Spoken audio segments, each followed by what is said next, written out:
Hello दोस्तों, आप सभी को good morning. My name is Phuleshwari और आज हम लाए हैं स्पेक्ट्रोस्कोपी का एक छोटा सा topic, vibrational frequency of alkene, alkenes, alkynes. दोस्तों, हम किसी भी टॉपिक को पढ़ने से पहले उसका इंट्रोडक्शन पोर्शन पढ़ेंगे कि होता क्या है। तो पहले ही देख लेते हैं कि हमारा वाइब्रेशनल फ्रीक्वेंसी होता क्या है। दोस्तों, होता क्या है कि when A molecule give the IR beam और light, then molecule absorb the beam or light to vibrating four molecules as found of different vibration frequency। तो हमारा जो इंट्रोडक्शन है वो क्या होता है कि जब हम किसी मॉलिक्यूल पे, ठीक ना, किसी मॉलिक्यूल पे जब हम IR की लाइट देंगे, ठीक ना, IR की लाइट देंगे तो जो मॉलिक्यूल होगा, मॉलिक्यूल IR की जो लाइट को एब्जॉर्ब करके क्या करने लगे, वाइब्रेटिंग करने लगे। तो वाइब्रेटिंग करने लगेगा तो इसमें डिफरेंट प्रकार की क्या मिलेगी, हम लोग को फ्रीक्वेंसी मिलेगी। यही है हमारा क्या है, वाइब्रेशनल फ्रीक्वेंसी।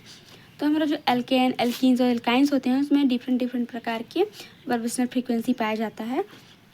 जहाँ पे एल्केन में देखेंगे, एल्केन्स में जो कार्बन और हाइड्रोजन में स्ट्रेचिंग फ्रीक्वेंसी देखेंगे तो 2850 से 3000 सेंटीमीटर इनवर्स के बीच में होता है। और जो हमारा कार्बन हाइड्रोजन होता है उसमें बॉन्डिंग फ्रीक्वेंसी देखेंगे तो बेंडिंग फ्रीक्वेंसी जो होता है 1450 से 1470 सेंटीमीटर इनवर्स के बीच में होता है।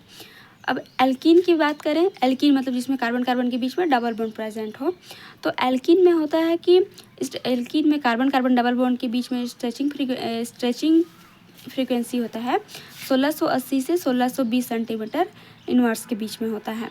और जो हमारा कार्बन और ऑक्सीजन के बीच में स्ट्रेचिंग फ्रीक्वेंसी देखा जाए तो 1650 से 1750 सेंटीमीटर इनवर्स होता है। और यही बात अगर हम लोग एल्काइन की बात करें तो एल्काइन में मतलब जिसमें carbon carbon triple bond present हो तो उसमें उसकी स्ट्रेचिंग फ्रीक्वेंसी 3250 से 2250 के बीच में होती है। तो अब हम लोग एल्केन, एल्काइन के बारे में डीपली स्टडी करेंगे, तो इसका आगे देखते हैं। तो हम लोग सबसे पहले वाइब्रेशनल फ्रीक्वेंसी ऑफ एल्कीन्स का देखेंगे। तो एल्केन्स में होता क्या है कि एल्केन में जो एब्जॉर्प्शन होता है, ठीक ना, एल्केन में जो एब्जॉर्प्शन होता है उसका पता करने के लिए कार्बन हाइड्रोजन, ठीक ना, कार्बन हाइड्रोजन के डिफॉर्मेशन एब्जॉर्प्शन से क्या करते हैं, पता लगाया जा सकता है। क्योंकि जब जो हमारा कार्बन और हाइड्रोजन होता है वो उसके बॉन्ड मतलब बॉन्ड के पार्ट नहीं होते हैं, जो कि उसके कार्बन और हाइड्रोजन जो हमारा केमिकल इन्वायरमेंट होता है, ठीक ना, उसमें उनका पोजीशन में मतलब एब्जॉर्प्शन के पोजीशन में बहुत ही कम इफेक्ट पड़ता है। मतलब बोला जाए तो ये हमारा कार्बन और हाइड्रोजन है, इसका जो वातावरण में, ठीक ना, वातावरण में जो इफेक्ट पड़ेगा उसका बहुत ही कम इफेक्ट पड़ेगा, उतना ज़्यादा इफेक्ट नहीं पड़ता है क्योंकि इसका जो बॉन्ड होता है वो पार्ट में नहीं होता है। जो हमारे कार्बन और हाइड्रोजन होता है उसका एब्जॉर्प्शन स्पेक्ट्रम में बहुत ही कम महत्व होता है। जनरली देखा जाए तो मतलब बहुत ही कम मात्रा में उसका इम्पोर्टेंस रहेगा। जो हमारा कार्बन और हाइड्रोजन होता है उसमें स्ट्रेचिंग एब्जॉर्प्शन, ठीक ना, अगर हम लोग स्ट्रेचिंग एब्जॉर्प्शन की बात करें तो उसमें से 3000 सेंटीमीटर इनवर्स के बीच में होता है, जिसमें से एक सिमेट्रिकल होता है और दूसरा एसिमेट्रिकल वाइब्रेशनल फ्रीक्वेंसी के रूप में हम लोग को मिलता है। यदि हम एल्केन्स के वाइब्रेशनल स्पेक्ट्रा अगर देखें तो कुछ इस प्रकार से मिलता है, जो कि हम लोग को मिलता है, जो 3000 सेंटीमीटर इनवर्स में देखने को मिलता है। तो दोस्तों, इसका वाइब्रेशनल स्पेक्ट्रा मतलब हम लोग को देखने से मिलता है, इसको तो हमने यूं ही ऐसे ही बनाया है। एल्केन्स में ही हम लोग बेंडिंग वाइब्रेशन फ्रीक्वेंसी देखें, ठीक ना, तो उसका कार्बन और हाइड्रोजन के बीच में अगर बेंडिंग वाइब्रेशन फ्रीक्वेंसी देखा जाए तो यहाँ पे 1485 से 1340 सेंटीमीटर इनवर्स के बीच में पाया जाएगा, जो कि हमारा मतलब नीचे थोड़ा मिलेगा। तो अब हम आगे देखते हैं वाइब्रेशनल फ्रीक्वेंसी ऑफ एल्कीन्स। हमने एल्केन्स का देखा, अब एल्कीन्स का देखेंगे कि एल्कीन्स में क्या होता है। तो मतलब एल्केन में carbon hydrogen stretching absorption band, ठीक ना, जो हमारे कार्बन और हाइड्रोजन होगा किसमें, एल्कीन्स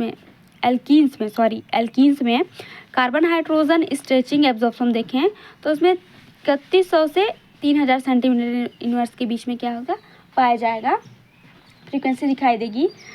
अगर हम लोग एरोमेटिक रिंग की बात करें, ठीक ना, एरोमेटिक रिंग की बात करें जिसमें कार्बन कार्बन डबल बॉन्ड में स्ट्रेचिंग नियर जो होगा वो 1625 सेंटीमीटर इनवर्स के बीच में होगा।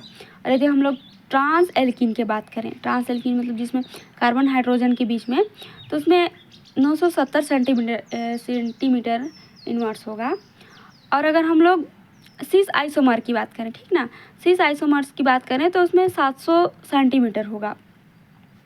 ये हमारा एब्जॉर्प्शन स्पेक्ट्रा है जो कि इतना इतना पाया जाएगा इसके बीच में।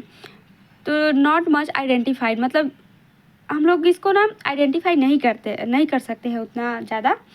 तो this help in distribution cis and trans alkene, मतलब इसका हम लोग सिस एंड ट्रांस एल्कीन को मतलब अलग करने में इसका हेल्प लेते हैं। Conjugated dienes which from a symmetrical, जिसमें से trans alkene and conjugated dienes को भी अलग करने में क्या करते हैं, इसका हेल्प लेते हैं। तो जो सिमेट्रिकल मॉलिक्यूल्स होगा उसमें, जो सिमेट्रिकल मॉलिक्यूल है उसमें ब्यूटाडाइन हम लोग का शो करेगा। ये है हमारा ब्यूटाडाइन, जिसका अगर उसका एब्जॉर्प्शन स्पेक्ट्रा देखें, उसका बैंड देखें तो 1600 सेंटीमीटर इनवर्स होगा। तो हम लोग इसका जब स्पेक्ट्रा देखते हैं कुछ, तो हम लोग को कुछ इस प्रकार से मिलता है। तो हमने अभी आपको जो भी बताया है वो वहीं यहाँ पर लिखा हुआ है। आप लोग एक बार अच्छे से इसको एक्सप्लेन मतलब स्टडी करेंगे। मैं बस इसका एक्सप्लेनेशन की हूँ। अब हम आगे देखते हैं। अब हम देखेंगे वाइब्रेशनल फ्रीक्वेंसी ऑफ एल्काइंस में, कि एल्काइंस में कैसे कैसे वाइब्रेशनल फ्रीक्वेंसी होती है। एल्काइंस मतलब बोला जाए तो कार्बन कार्बन के बीच में ट्रिपल बॉन्ड प्रेजेंट होगा, ठीक ना।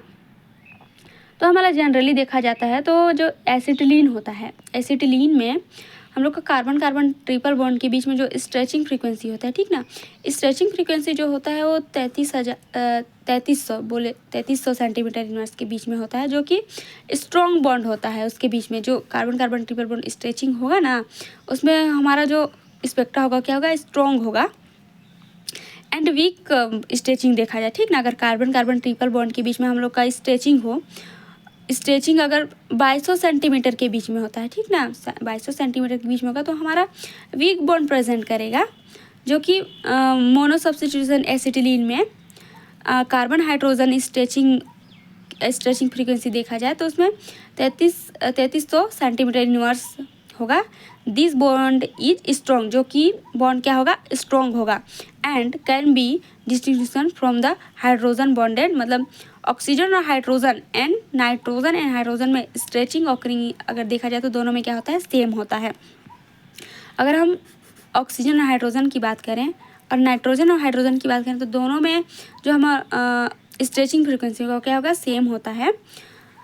कार्बन हाइड्रोजन में bending of acetylene and mono substitution acetylene occur to 650 से 610 सेंटीमीटर। अगर हम लोग बेंडिंग की बात करें, ठीक ना, कार्बन हाइड्रोजन के बीच में बेंडिंग की बात करेंगे तो एसिटिलीन्स एंड मोनो सब्स्टिट्यूशन एसिटिलीन में 650 से 610 सेंटीमीटर इनवर्स के बीच में पाया जाता है। तो जो हमारा एल्काइंस होता है, एल्काइंस में हम लोग का स्ट्रॉन्ग बॉन्ड भी और वीक बॉन्ड के लिए भी जो हम लोग का एब्जॉर्प्शन स्पेक्ट्रा होता है वो डिफरेंट टाइप का मिलता है। हम लोग अगर इसका एब्जॉर्प्शन स्पेक्ट्रा देखें तो कुछ इस टाइप से मिलेगा हम लोग को। मतलब कि इधर हमारा वेव नंबर सेंटीमीटर में दिया है इनवर्स में, और इधर परसेंटेज दिया है टेम्परेचर में। जैसे जैसे हम लोग इसका स्पेक्ट्रा ड्रॉ करेंगे तो हम लोग को कुछ इस प्रकार से मिलेगा। तो आज के लिए इतना ही। तो आप सबको बहुत बहुत धन्यवाद। हमारा अगर वीडियो आपको अच्छा लगे तो ज़रूर लाइक करें। धन्यवाद।